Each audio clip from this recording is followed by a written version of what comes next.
Graduated in '63. He interned at the Emmanuel Hospital in Omaha in '64. Graduated from there in '64. And then came the time to make a decision as to where to go. I was a Cornhusker. I had always planned to stay in the Cornhusker State. A gentleman who was a representative from one of the drug laboratories served the Omaha hospitals, and he would visit with us and ask what kind of practice we wanted, what we were looking for, and tried to fill him in what our goals were, what our dreams were. Virginia and I had our plans were at that time to go into medical missions, and those doors closed, so we had to look for something here. And one night this gentleman called me. I was on call, and he called me really excited. He had found the place for me, Kingsley, Iowa. My first reaction was, what is that? And but it was out of the blue enough that we took it as a sign to at least investigate. So we came up for a weekend over Halloween and spent the weekend with the Powells and kind of got a feel of what his practice was like. We made several more visits just to see, just to get a feel for the community.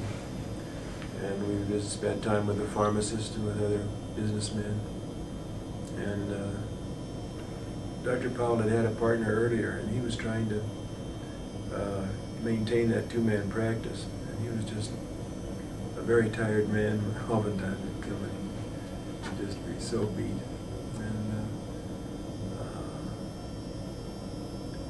we made our decision in January that this is what we really felt that where God was leading us to this opportunity. So that was how we came to Kingsley, Iowa. We found a house that was an estate, and we were able to move into that. But before we could move, I had applied for my Iowa license, and that was going to be a few weeks, so I couldn't start practicing for a few weeks. So we had a huge yard sale in Omaha, and the proceeds from that, we took a vacation, which we hadn't had for a number of years, or ever. And so that was kind of a special time. And when we got back, then by that time the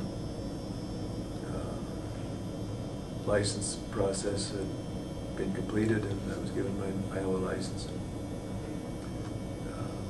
We worked together for, I think, a week or two, and then Powell's took a vacation, which was much needed because they hadn't had much rest for the previous couple of years.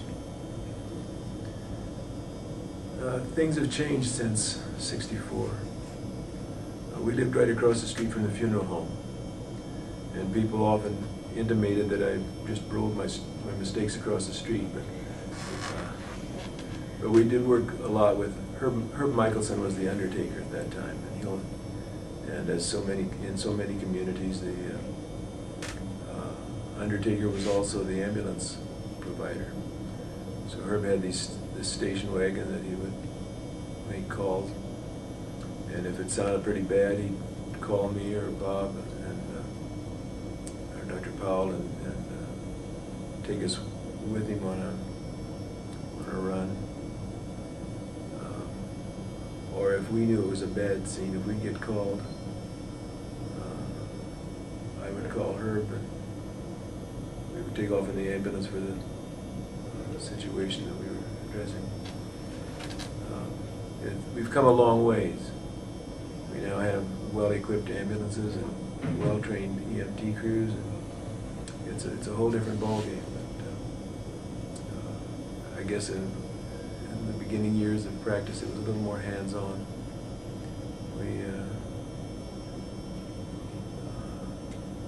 There was a little bit less that we could do. Now they can resuscitate, and when I came, it was before CPR, before all of the things that make emergencies a little less life-threatening.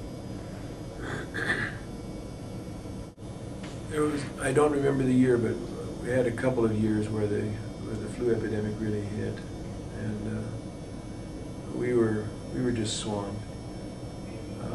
When I first started practice, we didn't go by appointments. We just took all comers, and so my wife was just accustomed to putting a plate of food in the oven and waiting till I got home.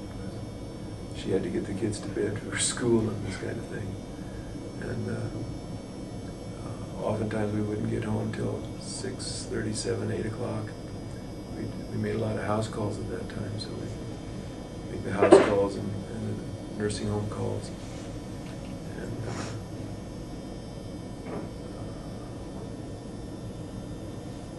but those years when the flu hit, then that was just really a downpour. But we made a lot of house calls during that time. But we survived that. Strangely enough, I don't think Bob or I got the flu bad enough that we could use it as an excuse to stay home. We delivered babies for almost all of our practice time. And that was a very rewarding thing. I will never forget the holding that baby for the first time, handing it to its mom, and all covered with goop and slime, crying lustily. And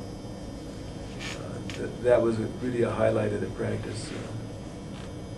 But sadly, we also had to deal with the other end of the spectrum and deal with death. I remember my first death call was out of town a ways. I'd just been there a short time, and I still had a lot to learn. Incidentally, Dr. Powell was my mentor for a long time, because he had been in practice for 5 years. Had learned from practice a lot of things that I hadn't picked up in my internship. So, but he was gone, and I went out and held this gentleman's hand till he breathed his last.